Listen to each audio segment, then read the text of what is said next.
ఇప్పుడు మనం చూసేది కంప్యూటర్లో ఉన్న హార్డ్ డిస్క్. ఇవి దానికి ఉన్న స్క్రూస్. ఇవన్నీ ఇప్పదీయాలి మనం. ఇది దాని మీద ఉన్న టాపు. ఇప్పదీశాక ఈ విధంగా ఉంటుంది. లోపల సీడీ లాగా ఉంటుంది కదా, దాన్ని ఫిక్స్డ్ డిస్క్ అంటారు.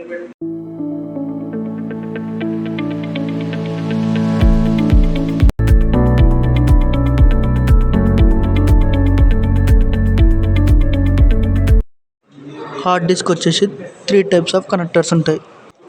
ఫస్ట్ వన్ వచ్చేసి పవర్ కనెక్టర్, నెక్స్ట్ వన్ వచ్చేసి సాటా కేబుల్ కనెక్టర్, థర్డ్ వచ్చేసి ఎస్ఎంపిఎస్ పవర్ కేబుల్ కనెక్టర్. ఇది హార్డ్ డిస్క్ బ్యాక్ సైడ్.